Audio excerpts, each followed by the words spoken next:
Il y a eu beaucoup de bruit récemment autour de la question est-ce que le peuple juif existe?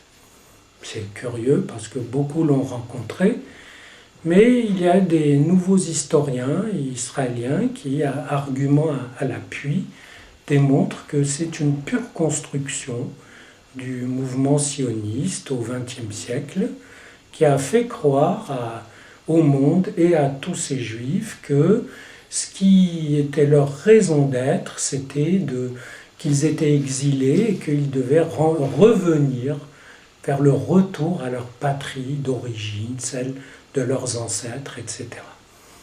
Et ils réfutent cette idée en montrant que c'est une pure construction parce que les ancêtres Abraham, Isaac, Jacob, c'est presque des mythes. Même le roi David, bon, c'est improbable. Et il dit surtout qu'il n'y a pas eu d'exil. Lorsque Rome a détruit Jérusalem en l'an 70 après Jésus-Christ, puis a écrasé la révolte des Zélotes en 135 après Jésus-Christ, il n'y a pas eu d'exil. Les Romains n'exilaient pas les gens. Donc les gens sont restés là. Puis ils ont converti beaucoup de non-juifs, ce qui fait que le sang des ancêtres s'est trouvé très dilué. Après quoi, ils ont été convertis eux-mêmes au christianisme et à l'islam. Et ensuite, vers le 9e, 10e siècle, un petit peuple, les Khazars du côté de la Volga, s'est converti au judaïsme. Et ensuite s'est dispersé, de sorte que les Juifs d'Europe, de l'Est, d'Allemagne, enfin, sont en fait des Khazars, d'anciens Khazars.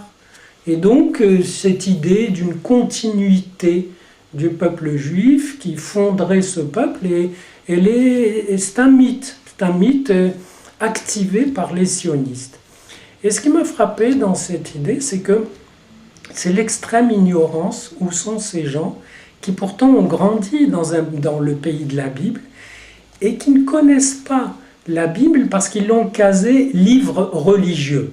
Mais ça doit être un livre religieux, les gens mettent des choses de la vie dans leur religion, et quand ils parlent à Dieu ou qu'ils font parler Dieu, ils mettent des choses concrètes aussi du quotidien.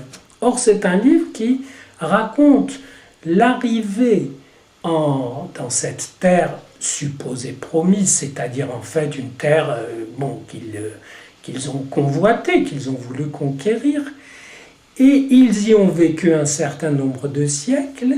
Le livre biblique raconte la destruction de Jérusalem, mais pas par les Romains, par les Babyloniens, les Chaldéens en lance, et moins 722, donc au 8e siècle avant Jésus-Christ, puis ensuite Jérusalem au 6e siècle avant Jésus-Christ. Donc il y a eu déjà l'exil, l'espoir du retour, bien avant Rome, plusieurs siècles avant Rome, et ça a constitué un fond de mémoire sur lequel s'est bâtie une transmission symbolique qui, elle, a été continue.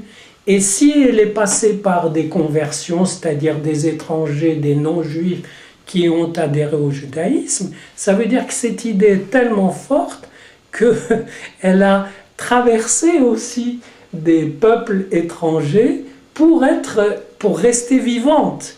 Et que si les Juifs d'Europe de l'Est, qui ont été d'ailleurs pour la plupart exterminés par les nazis, mais si ce sont des descendants des Khazars, c'est amusant, plus qu'autre chose, ça veut dire que l'idée symbolique qui prend racine dans des signifiants, des termes qui sont dans la Bible, la terre, le peuple, l'exil, le retour, l'espoir du retour, d'être rassemblés, etc., que cette idée s'en foutait d'avoir des étrangers qui l'incarnent, puisque en prenant place dans cette idée, dans cette transmission, ils font vivre ce qui maintient ce peuple vivant depuis des millénaires, à savoir cette transmission symbolique qui après est vécue, et même pendant des siècles, est vécue soit en termes religieux, soit en termes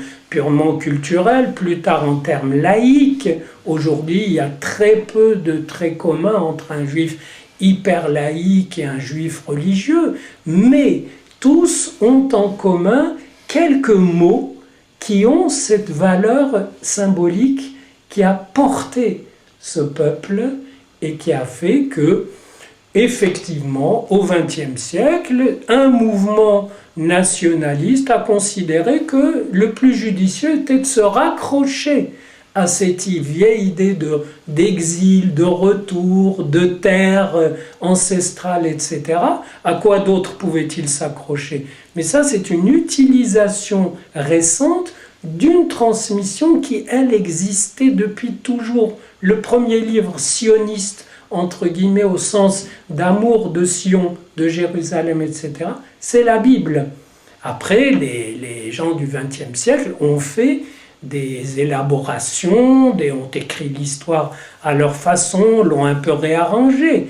Mais cette transmission existe et est ancrée dans une mémoire millénaire et n'a pas cessé de se transmettre. Et apparemment, il suffit de quelques petits mots pour recoudre les morceaux d'un peuple à travers près de 30 siècles.